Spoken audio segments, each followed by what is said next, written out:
देखिए, लाभ हानि का सवाल है। लाभ हानि में बट्टा का सवाल है।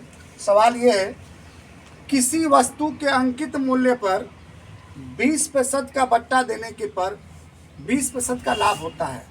यदि अंकित मूल्य 480 रुपया है तो वस्तु का क्रय मूल्य बताइए। जब भी ऐसी सवाल हो कि इतने प्रतिशत का बट्टा देने के बाद इतने प्रतिशत का लाभ होता है, तो क्रय मूल्य देगा तो अंकित मूल्य पूछेगा, और अंकित मूल्य देगा तो क्रय मूल्य पूछेगा। इस टाइप के जितने भी सवाल होंगी आप इस विधि से आराम से लगा सकते हैं। जैसे पहले कहा है 20% का बट्टा, जितना बट्टा दोगे उसे आप लिखोगे क्रय मूल्य। 20% का बट्टा, जितना बट्टा कहेगा 100 में से घटा कर लिखिएगा। तो 20% का बट्टा यानी 100 में से 20 घटा देंगे तो 80, ये हमेशा क्रय मूल्य लिखेंगे। और जितने प्रतिशत का लाभ होगा उसे लिखेंगे अंकित मूल्य। एक बात आप ध्यान दीजिएगा, जितने प्रतिशत का बट्टा कहेगा 100 में से घटा देंगे वो क्रय मूल्य होगा, और जितने प्रतिशत का लाभ होगा 100 में जोड़ देंगे वो अंकित मूल्य होगा। और कह रहा है 20% का लाभ, तो 100 में 20 जोड़ दीजिए 120 हो जाएगा। इसे आप कटा दें, 0 से 0 कट जाएगा, 4 से कटा देंगे 4 दूना के 8 और 4 तिहाई 12, यानी क्रय मूल्य के लिए 2 हो गया और अंकित मूल्य के लिए 3 हो गया।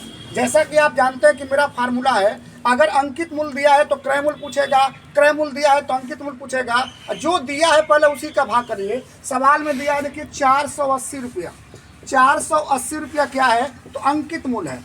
480 रुपया अंकित मूल्य है तो भाग अंकित मूल्य का ही करेंगे। अगर क्रय मूल्य दिया है तो क्रय मूल्य का भाग करेंगे, अगर अंकित मूल्य दिया है तो अंकित मूल्य का भाग करेंगे। ये 480 रुपया अंकित मूल्य है तो भाग अंकित मूल्य का होगा।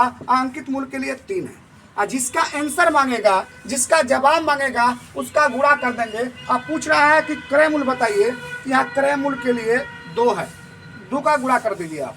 3 से कटाएंगे तो 16 यानी कर जाएगा, इसे गुणा कर दीजिए तो 320 रुपया आपका क्रय मूल्य हो जाएगा। ऐसी जो भी सवाल होगी, इसी सवाल को दूसरे टाइम में देख लो आप कि 20% का बट्टा देने के बाद 20% का लाभ होता है, तो क्रय मूल्य और अंकित मूल्य का अनुपात बताइए।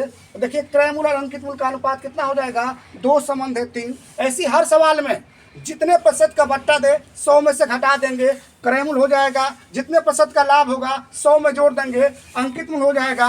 और जो दिया है उसका भाग करना। अगर क्रय मूल्य दिया है तो क्रय मूल्य का भाग करना, अंकित मूल्य दिया है तो अंकित मूल्य का भाग करना। जैसे कि सवाल में 480 रुपया अंकित मूल्य दिया है तो अंकित मूल्य का भाग हुआ 3।